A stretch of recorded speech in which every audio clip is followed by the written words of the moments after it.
Welcome to the Aced It podcast, where we turn science into sense. This is our 12th season of Aced It, and we're brought to you via the Justice Community Overdose Innovation Network, or JCOIN. I would like to celebrate a bit this season, for as we start season 12, we've reached 21,000 downloads and counting. Woohoo! Yeah, not because we're famous, certainly not, but because that means at least 21,000 times our listeners have learned something about overdose, opioids, opioid use disorder, medication-assisted treatment, and/or harm reduction. And that, my friends, warms my very grateful heart. Also, just a quick plug for a few other JCOIN features that you might not know about. Did you know you can get technical assistance for your organization from the experts at JCOIN for free? And did you know you can apply for small research grants to help fund innovative study ideas? Yep, through JCOIN. And did you know you can apply to be a JCOIN LEAP scholar or investigator to improve your own skills? Also through JCOIN.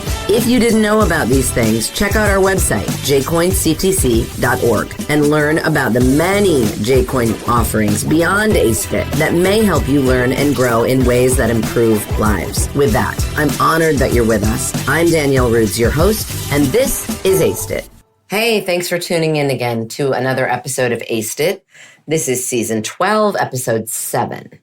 And as you know, this season we're talking all about roles, responsibilities, and reactions to overdose. And of course, I mean that we're looking at how people in different environments and roles prevent and/or react to overdoses. Today, we're diving into the role that community supervision staff, so people like probation officers and parole officers, play in preventing overdose. And we're going to consider how prepared they are to support people with opioid use disorder. When you think about probation or parole services, what comes to mind? Surveillance? Enforcement? Okay, correct. But do you also think about overdose prevention? Recently, Delinquency and colleagues 2024 conducted a study to understand what supervision officers thought about naloxone. That's the medication that can reverse opioid overdose, the one we've been talking about in several prior episodes this season. Here's the good news. Naloxone is widely known among supervision staff. About 84% of the 109 officers surveyed in the Delinquency study had received some kind of training on it. But here's the catch. Those trainings were all over the place. Some officers got a one-time overview years ago. Others had regular annual refreshers. So even though they'd heard of naloxone, not everyone had the tools or the confidence to actually use it or to discuss it with clients. Some even misunderstood what it is. One officer described it as, quote, a drug used to assist addiction, unquote, when in fact, it's a fast-acting medication that reverses the effects of an overdose. That's a critical distinction.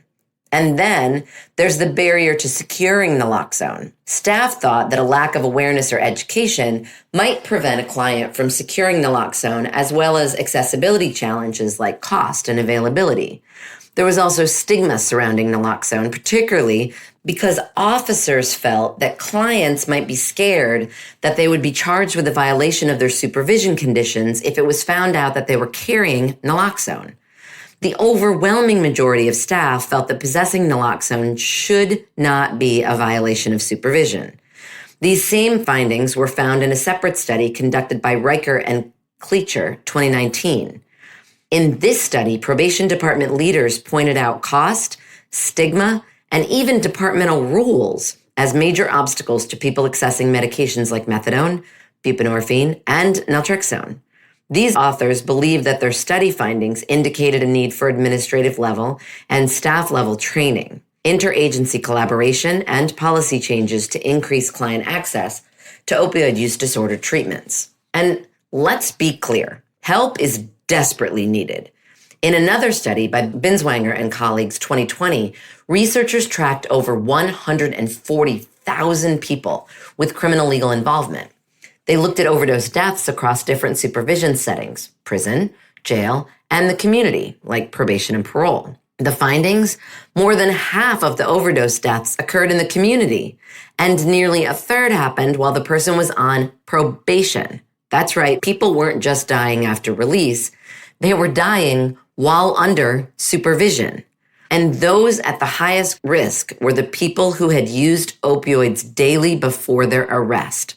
Interestingly, people who were charged with drug possession or drug delivery were not significantly at more risk of overdose. In a different study, Parole and colleagues 2024 conducted a scoping review of prior studies examining mortality rates and/or risk factors for people on community supervision in order to establish how or why mortality rates are increasing. Their findings were that mortality rates for people on community supervision are higher than mortality rates for the general public, regardless of the cause of death. One key issue? Lower tolerance after incarceration. When people leave jail or prison, they often return to previous levels of drug use, but their bodies aren't ready. That's when overdoses happen. Also, women are at higher risk of death, particularly for overdoses and suicide, than men. So what does it mean? It means that community supervision is not just a public safety role. It is a public health opportunity. The authors suggest that community supervision settings are a prime target for enhanced overdose prevention efforts, specifically ensuring that clients who have a history of pre-sentence opioid use have access to harm reduction and addiction treatment services. When viewed this way, community supervision settings appear as touchpoints for linking people who need care with treatment. That's what Bromberg and colleagues argued in their study that was published in 2023. In this study, the authors piloted a screening and referral tool in Ukraine for probationers with opioid use disorder. Out of 1,300 people screened, 208 met criteria for an opioid use disorder. Of those, 208 probationers with opioid use disorder, 59% enrolled in the intervention. After the intervention, interest in starting medication therapy increased significantly. Roughly 25% of participants began treatment, and here's the kicker. Over 70% of those who started treatment stayed in treatment for 6 months. Wow. This study shows that when community supervision systems act intentionally, they can absolutely support recovery and make a real difference. Finally, to wrap us up, let's go over some of the policy recommendations surrounding implementing naloxone in community supervision. Lucky for us, the American Probation and Parole Association put out a report in 2019 on the use of naloxone in community supervision. They laid out several factors that agencies should consider if they are thinking about introducing naloxone. First, its alignment with their core mission. Officers might believe that counseling or distributing naloxone is inside or outside the scope of their duties. Agencies need to address this cultural belief. Second, its effectiveness.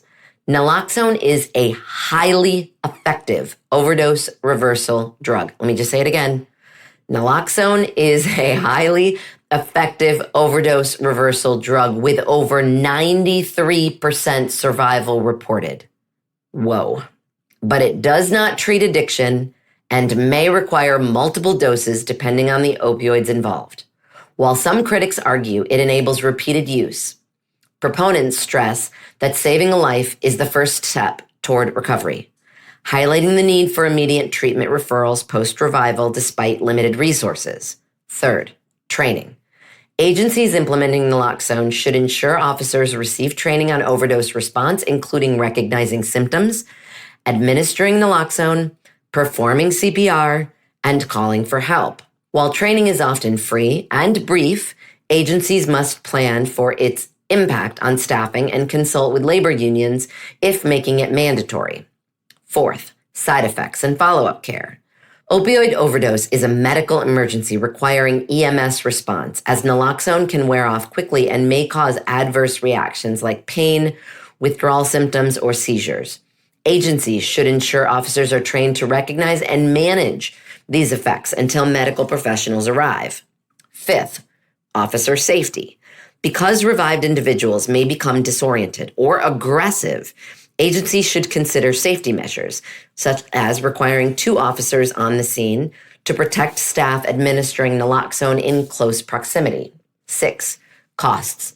Overdose response programs can be costly, with naloxone kits ranging from $22 to $360. So while many agencies currently receive them for free through state funding, they should plan for potential future cost. 7th, storage. Agencies should develop storage and replacement policies for naloxone, ensuring proper temperature control and protection from sunlight to maintain the medication's effectiveness in field conditions. 8th, reporting. Agencies should coordinate with their state overdose response prevention programs to meet naloxone reporting requirements and to establish internal reporting protocols to track relevant data for their own operational needs. And finally, 9th, liability. While naloxone is considered safe and many states offer liability protections for its use in good faith, agencies should consult legal counsel to understand state-specific laws and ensure proper protection. All right. With that, we've reached the end of our episode on community supervision, staff's roles, responsibilities, and reactions to overdose. We've learned today that community supervision officers aren't doctors. Maybe we already knew that. They're not social workers, but they are in a position to ask questions, spot risk, and make referrals that could save lives. To do this, though, they need training. They need support. And they need policies that make it easier, not harder, for their clients to secure resources. I hope you heard the messages that I'm putting out in this particular episode. They are life-saving, critical, and important. Please come back next time when we will be talking about the experience of people in educational settings. Thank you. Thank you for listening to the Aced It podcast. We love hearing from you. So if you have comments, topics to suggest, or some science you'd like us to cover in a future season, please write to me, Danielle Rudes, at Sam Houston State University. My email is drudes, D-R-U-D-E-S, at shsu.edu. And of course, thank you to the Justice Community Overdose Innovation Network, or JCOIN's, Coordination and Translation Center, funded by the National Institute on Drug Abuse, housed at George Mason University, where this podcast originated. Thank you to our fabulous scriptwriters and also my fantastic doctoral students, Bryce Kushmerek-McCune and Jalen Magana. And a huge and heartfelt thank you to the team at Slonky LLC for their wonderful production as always. Remember to check out our website, jcoinctc.org, for more cool JCoin features and opportunities. And tune in again soon for another episode of Aced It.